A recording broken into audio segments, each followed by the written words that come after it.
La gestion des interventions. Nous allons vous détailler le déroulement d'une intervention sur XT-Talk ainsi que les différentes options possibles. Lorsque le technicien reçoit une intervention, elle apparaît directement dans les widgets Intervention planifiée ou Intervention du jour en fonction de la date établie. Le technicien peut aussi avoir, à titre informatif, un aperçu des interventions qui lui sont assignées, mais qui n'ont pas encore été planifiées, ici. On rentre dans les interventions du jour. Il y a deux listes, intervention de cette date et intervention dans le passé. Les interventions dans le passé sont celles qui n'ont pas été clôturées le jour de l'intervention. Le bureau peut les replanifier sur l'ERP, sinon, si elles ont déjà été réalisées mais qu'elles n'ont pas été clôturées, le technicien peut les reprendre directement à partir de cette liste et les clôturer. Ce n'est pas bloqué. Allons voir l'intervention du jour. On retrouve le numéro de l'intervention, le client, l'heure de l'intervention, l'adresse du client.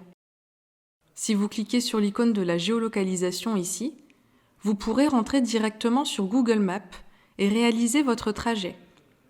Vous pouvez aussi contacter l'interlocuteur en cliquant sur l'icône du téléphone ici. La tablette doit avoir une carte SIM. L'icône du livre permet tout simplement d'ouvrir et fermer l'intervention. On retrouve différentes icônes qui représentent les différentes interventions. Dépannage, maintenance ou installation. On retrouve les trois boutons ici, clôturer, annuler et reporter. Attention, si l'intervention est clôturée, elle disparaît de la liste.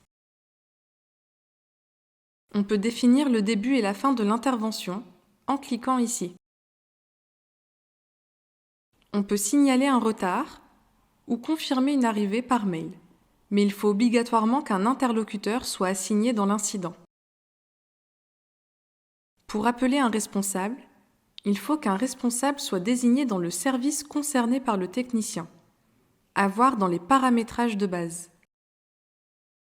Une fois l'intervention réalisée, on ouvre le rapport d'intervention. Nous avons deux modes de vue pour cette page.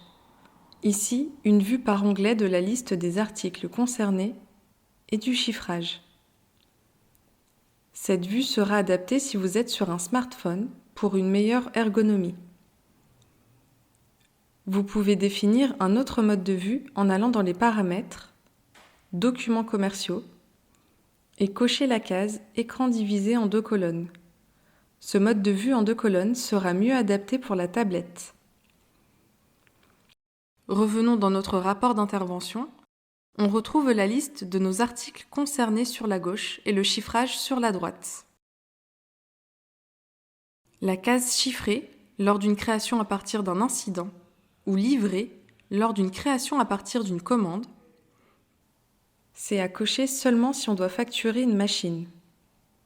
L'icône avec le i minuscule en haut servira pour le technicien à cocher la case à facturer ou à payer. Ici, le profil du technicien lui permet que de facturer l'intervention. À facturer signifie que le bon va remonter dans le circuit vente en rouge et qu'il faudra par la suite le passer en facture et en règlement. À payer signifie que le client a payé sur place auprès du technicien. Sur l'ERP, il y aura la facture et le règlement sur le circuit vente, déjà généré.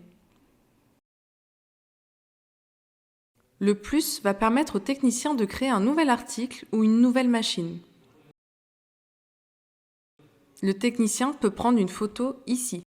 On peut prendre autant de photos possibles. Elles apparaîtront en bas sous forme de carrousel. Les photos remonteront avec le bon d'intervention et seront consultables sur l'ERP. Lorsque le technicien va enregistrer le bon, il va devoir signer le document en cliquant sur Signature technicien. Il enregistre, c'est ensuite au client de signer.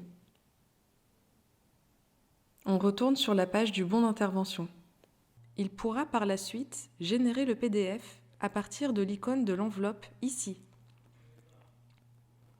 Il sélectionne son modèle de bon d'intervention, puis il clique sur Générer le PDF en bas. Voici l'aperçu. Il pourra aussi l'envoyer par mail. Revenons sur la page du rapport d'intervention. En cliquant sur cette icône ici, le technicien aura accès aux différents formulaires rattachés à la pompe à chaleur. Revenons dans le menu général. Le technicien pourra joindre un ou des formulaires CERFA par exemple, en cliquant ici. Par exemple, la fiche d'intervention.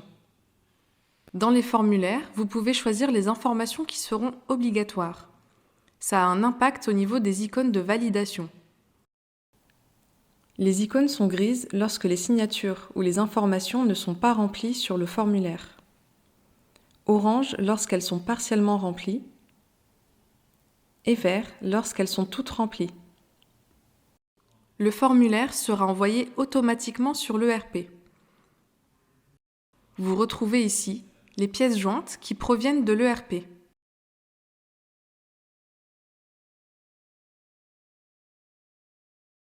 Ici, l'historique des interventions sur tous les clients de l'ERP.